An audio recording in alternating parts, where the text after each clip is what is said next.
কুমিল্লা যদি আলাদা বিভাগ হয় আমাদের কোনো আপত্তি নেই, কিন্তু আমাদের নোয়াখালী বিভাগ দিতে হবে। এটা কুমিল্লা বিভাগের সুপারিশ না। তোমরা কুমিল্লা বিভাগ করো, আমাদের তো কোনো আপত্তি নেই। তোমাদের কুমিল্লার 10 গুণ হইলো এখন নোয়াখালী। আমরা ইচ্ছা করলে আর 3টা ডিস্ট্রিক্ট বানাতে পারি। যে চর জেগে উঠছে, এটা আল্লাহর দান। এবং ভবিষ্যতে নোয়াখালী বিভাগ হবে বলেই আল্লাহর একটা সুনজর নোয়াখালী বিভাগ। জনসংখ্যায় বলেন, টাকায় বলেন, পয়সায় বলেন, মেধায় বলেন, বুদ্ধিতে বলেন, নোয়াখালী ফার্স্ট।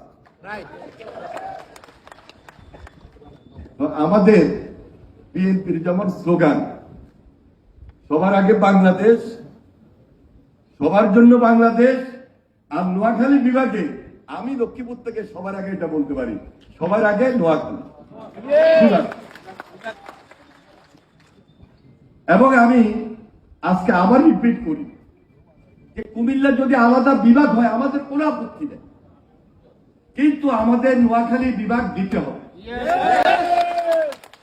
এটা আমাদের সেন্টিমেন্ট, এটা আমাদের স্পিরিট, আত্মমর্যাদা লড়াই, এটা আমাদের বুদ্ধি। কেন সবকিছু মিলে নোয়াখালী বিভাগ হইতে পারে। এবং এখান থেকে আমি বাংলাদেশ সরকারের মাননীয় প্রধানমন্ত্রীকে অনুরোধ করতে পারি যে নোয়াখালী বিভাগ, নোয়াখালীর মানুষ, গ্রেটার নোয়াখালীর মানুষ চায়।